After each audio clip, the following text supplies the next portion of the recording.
विद्यार्थी मित्रांनो, नमस्कार.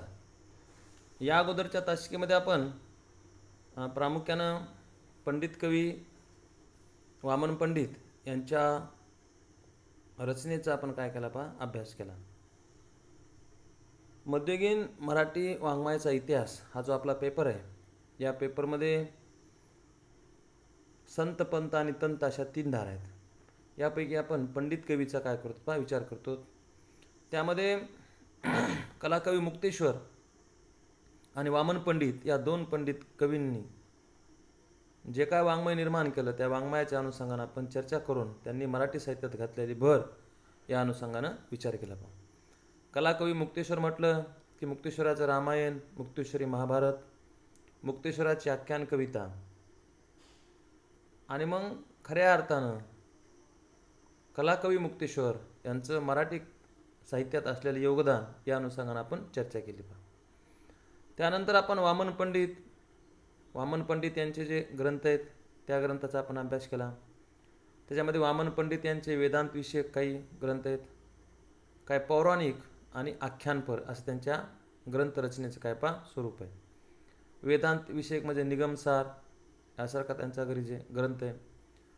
त्यानंतर समश्लोकी टीका, यथार्थ दीपिका आणि यानंतर मग त्यांची आपण आख्यान कविता अभ्यासली.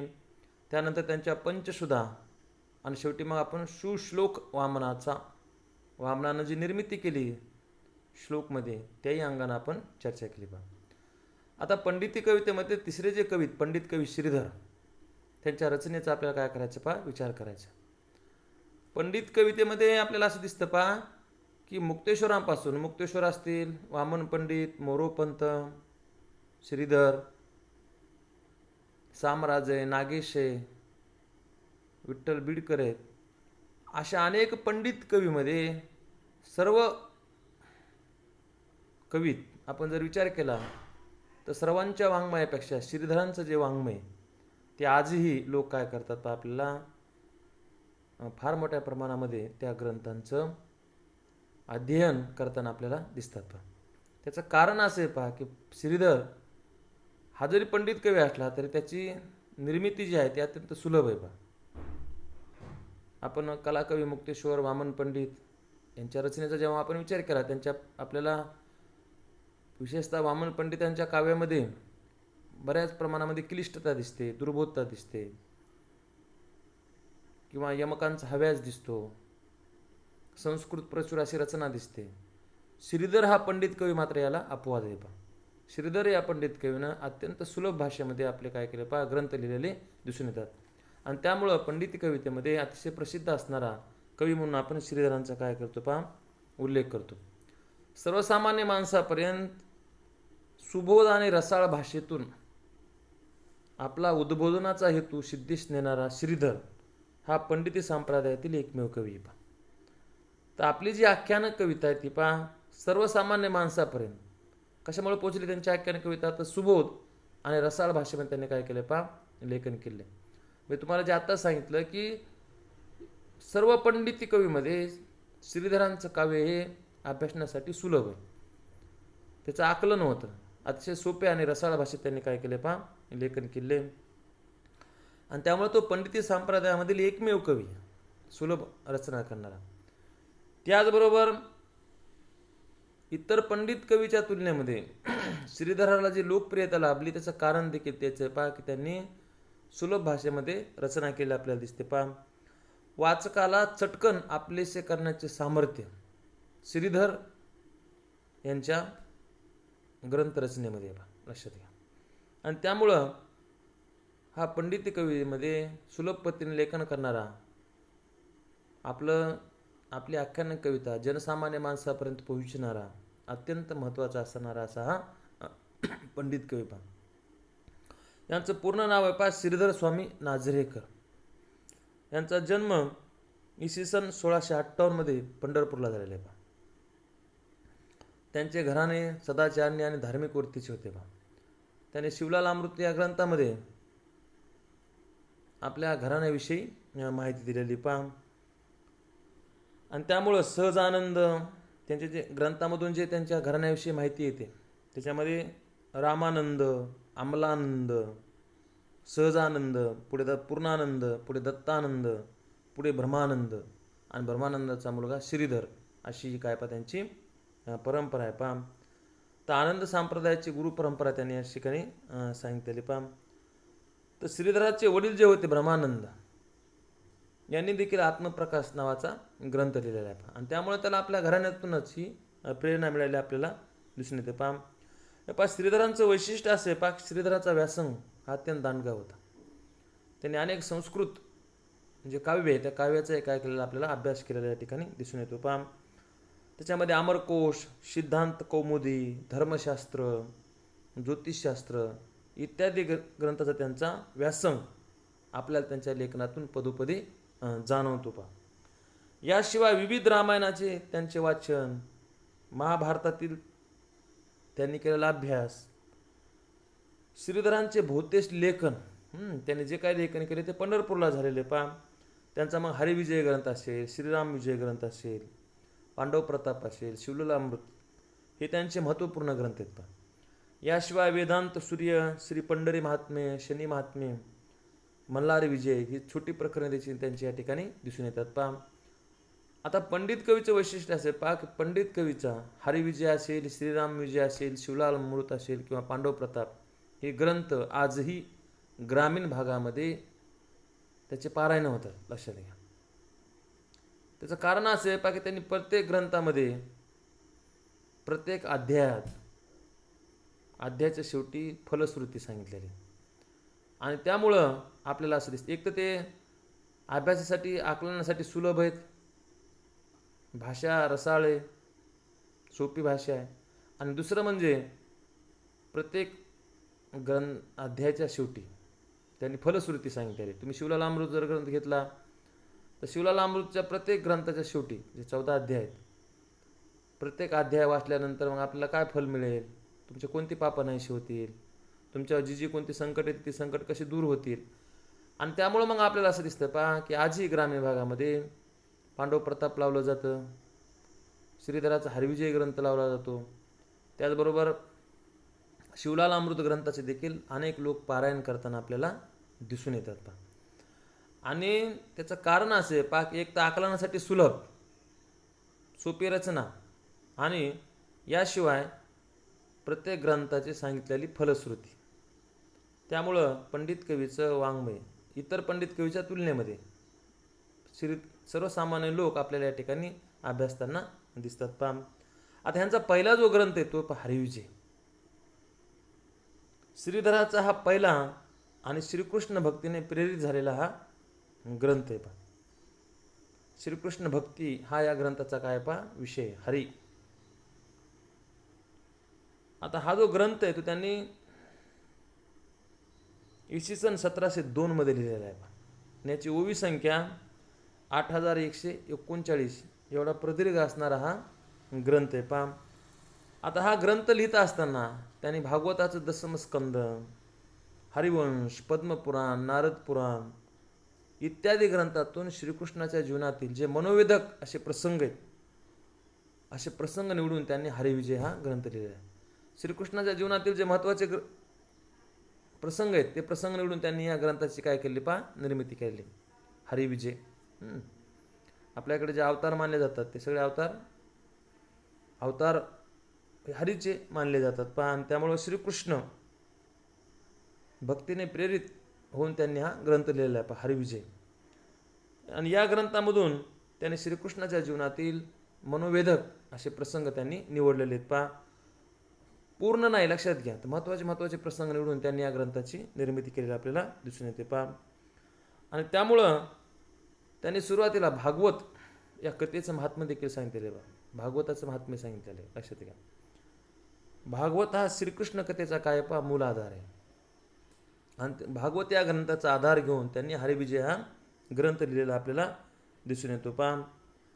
आणि त्यामुळं निवेदनाचा सुडाळपणा, भाषेचा सुबोधपणा आणि घरगुती वातावरण यामुळे हा ग्रंथ बराच सुरस बनला आहे. तर ह्याचं एक तर आकलन होतं. पुन्हा श्रीकृष्ण आपल्याकडे जे गीत आहे ना, जग में सुंदर है दो नाम, चाहे कृष्ण कहो या राम, बोलो राम राम राम, बोलो श्याम श्याम श्याम. तर श्याम आणि राम यांनी भारतीय मनाला काय केलं पहा, वेड लावलेले. आणि त्यामुळं मग आपल्याला असं दिसतं पहा की हिंदू धर्मामध्ये प्रामुख्यानं राम आणि श्रीकृष्ण यांच्यावर फार मोठ्या प्रमाणामध्ये वाङ्मय लिहिलेलं दिसून येतं पहा. आणि त्यामुळं हरिविजय या ग्रंथामध्ये देखील श्रीकृष्ण भक्ती आपल्याला त्या ठिकाणी प्रामुख्यानं दिसून येते पहा. हे पहा, यशोदा व नंद बालकृष्णाचे नृत्य पाहतात त्याचे वर्णन करताना वत्सल रसाची सुंदर निर्मिती कवीने केली आहे. तर या ग्रंथामध्ये सगळेच रस आहेत पहा, लक्षात घ्या. आपल्याला माहिती श्रीकृष्णाचा जन्म, श्रीकृष्णाचा काय असतो, मामा कंस, है का नाही, देवकी, वासुदेव, हां. आणि मग देवकी आणि वासुदेवाला कंस मामा काय करतो पहा,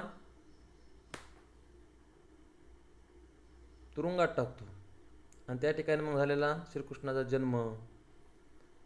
मग वासुदेवनं त्याला नेऊन सोडायला नंदबाबाच्या इथं.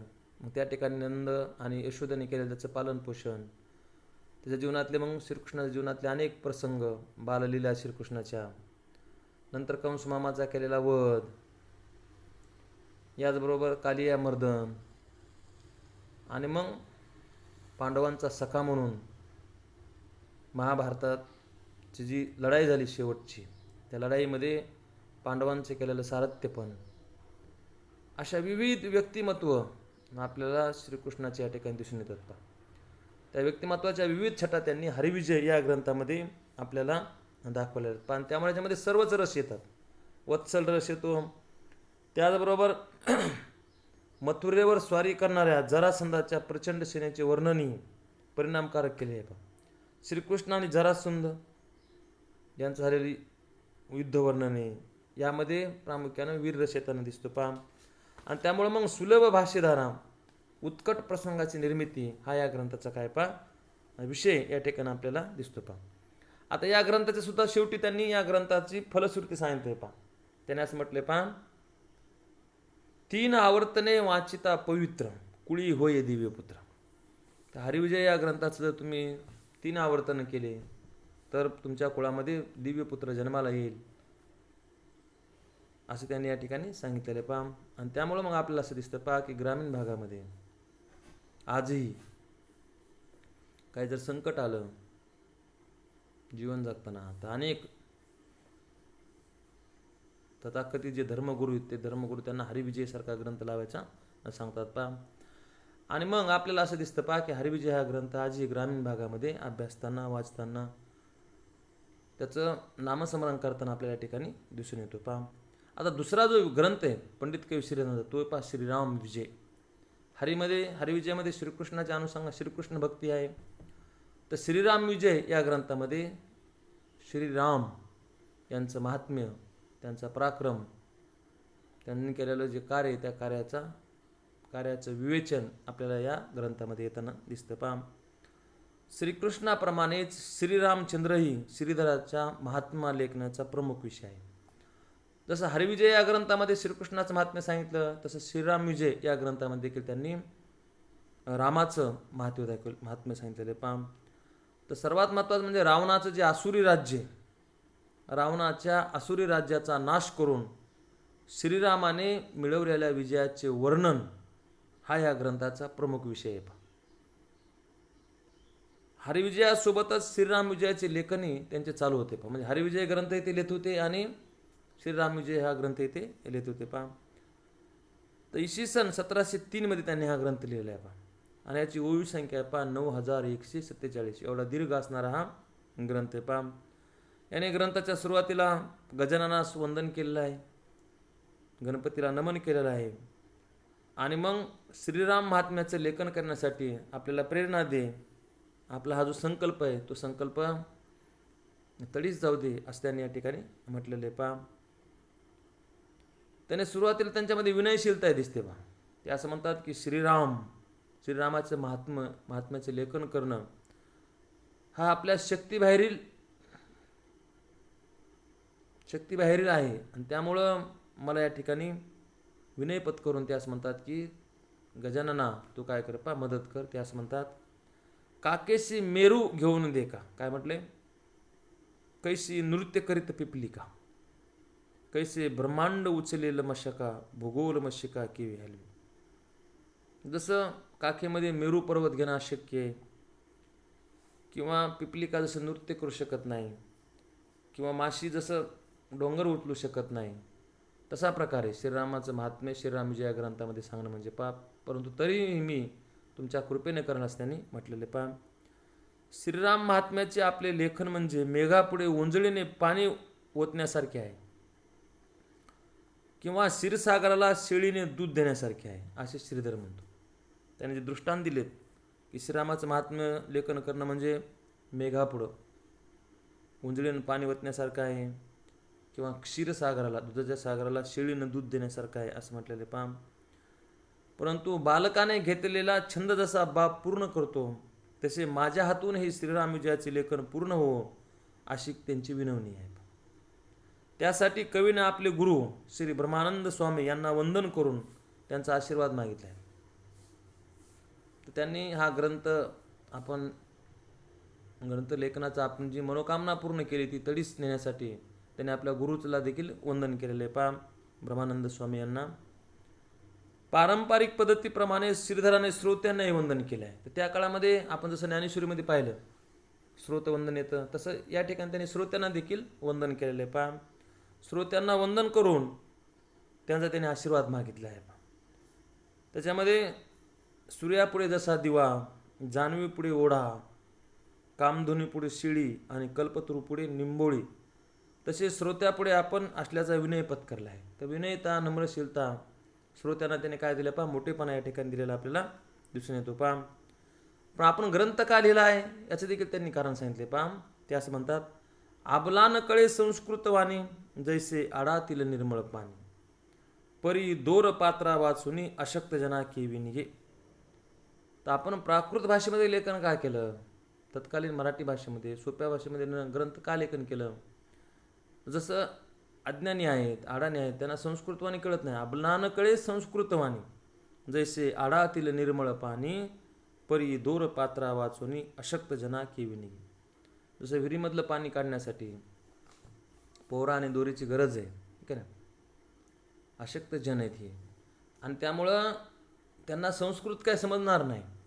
त्यामुळे आपण प्राकृत भाषेमध्ये या ग्रंथाचं लेखन करत आहोत असे त्यांनी मराठी भाषेचं प्राकृत भाषेचं महात्म्य सांगितलं पहा. आता हा ग्रंथ लेखन करत असताना त्यांनी वाल्मिक ऋषीने जे रामायण लिहिलं त्याचा आधार घेतलेला लक्षात घ्या. वाल्मिकीचं जे रामायण आहे ते सप्तकांडात आहे ना. बालकांड, सुंदरकांड, अयोध्याकांड, वनकांड आहे का ना, युद्धकांड, असे सौप्तिक असे जे 7 कांड आहेत, त्याचे 7 भाग आहेत. तर त्याचा आधार घेऊन आपण हा श्रीराम विजय ग्रंथ लिहिला आहे.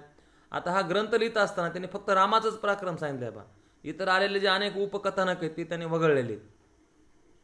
प्रामुख्यानं रामाचा पराक्रम त्यांनी सांगितलं. उदाहरणार्थ शिबिरीचं प्रकरण असेल, किंवा अहिल्या उद्धार असेल, किंवा अहिमही रावणचं प्रकरण असेल, सगळं वगळून फक्त रामाचं त्यांनी पराक्रम सांगितलेलं आहे पाम. ते असं म्हणतात पाम, आजवरच्या रामायण कथा लिहिणाऱ्या कवींनी म्हणजे एकनाथांनी व रामदासांनी ही कथा आपापल्या परीने आपल्या दृष्टिकोनाला अनुसरून वाकविण्याचा प्रयत्न केला आहे. श्रीधरही याला अपवाद नाही. श्रीधर देखील कसं नाही पा अपवाद नाही. जसं आपण संत एकनाथाचं संपूर्ण रामायण पाहिलं, आपल्याकडे जे रामायण चालतं गावोगावी ते संत एकनाथाचं रामायण लक्षात घ्या. त्याने देखील आपल्या परीनं रामायण लिहिण्याचा प्रयत्न केला पहा. जसं आपण मूळ वाल्मिक ऋषीच्या रामायणामध्ये जेव्हा सीता स्वयंवर असतं त्या टायमाला रावण उपस्थित नाही पहा, लक्षात घ्या. परंतु एकनाथाने मात्र त्या ठिकाणी उपस्थित असलेला दाखवलेला आहे. असे काही बदल त्यांनी केलेले आहेत. किंवा त्या काळातील राक्षसांचं जे वर्णन आहे ते संत एकनाथांनी इथले जे मलेच्छ होते, त्या काळातले जे मोगल शासक होते ते कसे वागतात त्यांचं वर्णन त्यांनी त्या ठिकाणी केलं. असे बदल जसे रामायणामध्ये दिसतात संत एकनाथांनी केलेले, तसे श्रीधराने देखील श्रीराम विजयमध्ये काही बदल केलेत पहा. आणि त्यामुळं म्हणजे दशरथाचा मृत्यू ही बाब किंवा ही कल्पना श्रीधराला मानवतच नाही पा, आणि त्यामुळे त्यांचा त्याने उल्लेख असा केला नाही पा मृत्यूचा. श्रीधराच्या दृष्टीने ते काल तरीही शक्य नाही, आणि त्यामुळे दशरथ मृत्यू पावला नाही तर निजपदी म्हणजे मूळ स्वरूपात विलीन झाला असे प्रतिपादन तो करतोय पा.